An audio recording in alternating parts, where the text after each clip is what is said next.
এই চেয়ারে বসে যে কাজটা আমি করেছি এখন চেয়ারের অমর্যাদা, উনি আমাকে বললেন ঠিক আছে, আমি রেজিগনেশন দিলাম, এটা আমি আপনাদের জানিয়ে দিলাম। আপনাদের ডেফিনেশন আমি তার ক্লারিফিকেশন দিতে পারবো। আমি এই চেয়ার আজকে খালি করব। যে কাজটা এই চেয়ারে বসে করছিলাম, যে কাজটা ইতিহাসে শুনেছিলাম, আমার যারা প্রাতঃস্মরণীয় ব্যক্তি যাদের আজকেও বেরোনোর আগে আমি মাথা থেকে নমস্কার করে বেরোই, তারা যেভাবে কাজটা করেছিলেন, হয়তো সেই মর্যাদা সেই চেয়ারের নতুন সরকারের কাছে, মুখ্যমন্ত্রীর কাছে আমার আবেদন, মানুষের প্রত্যাশা পূরণ। অনেকে ক্রিটিসাইজ করবেন, অনেকে অনেক কিছু বলবেন, কিন্তু স্বচ্ছভাবে পৌরসভা চালানো এবং মানুষের প্রত্যাশা পূরণ, এটাই কাজ। নতুন সরকারের কাছে, মুখ্যমন্ত্রীর কাছে আমার আবেদন, মানুষের প্রত্যাশা পূরণ। We are all there to serve the people. আমরা মানুষকে সহায়তা করব, মানুষকে সার্ভিস দেব, এবং যে বেস্ট সার্ভিস দেবে মানুষ তাকে চয়েস করবে। তাই শুভেচ্ছা দিয়ে আমি এই চেয়ার আজকে খালি করি। ধন্যবাদ।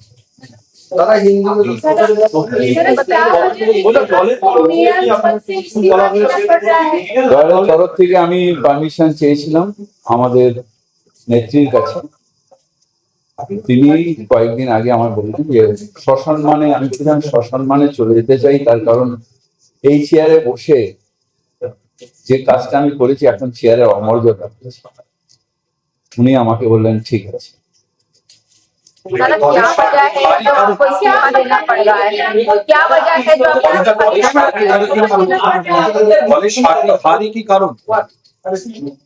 আমি আমার কথা বলছি, আপনি আপনার মতো নিজের ডেফিনেশন করে দেবেন, সার্বিক হার কি কি ওইসব আমি জানি।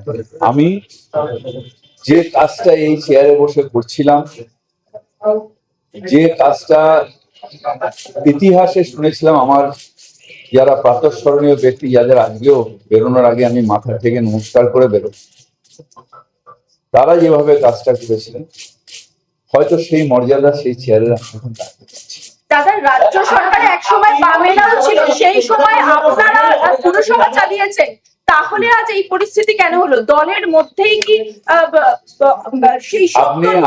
আমি আমার কথা বলছি, আপনার ডেফিনেশন আপনারা আপনাদের মতন করে দেবেন। আপনাদের ডেফিনেশন আমি আমার মুখে বসাবো না। আমার যে কথা, যে আমার যারা প্রাতঃস্মরণীয়, যে চেয়ারে বসতে পারবো আমি জীবনে কোনোদিন ভাবিনি, সেই ছবিগুলো যখন আমি একা একা থাকতাম, রাত্রিবেলা যখন তাকাতাম, তখন আমার গায়ে কাঁটা দিত।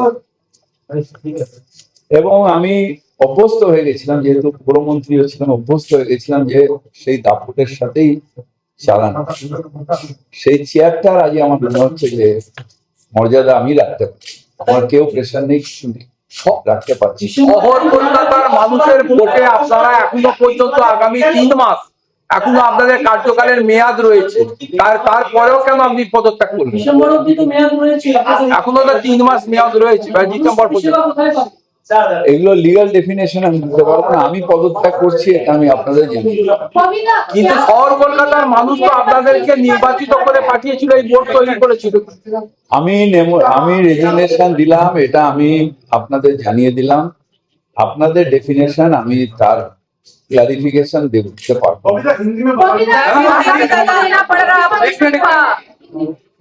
हिंदी में हम जो काम किया, बांग्ला में जो बताया उतना काम हम किया। आज वो दापोटे हिंदी की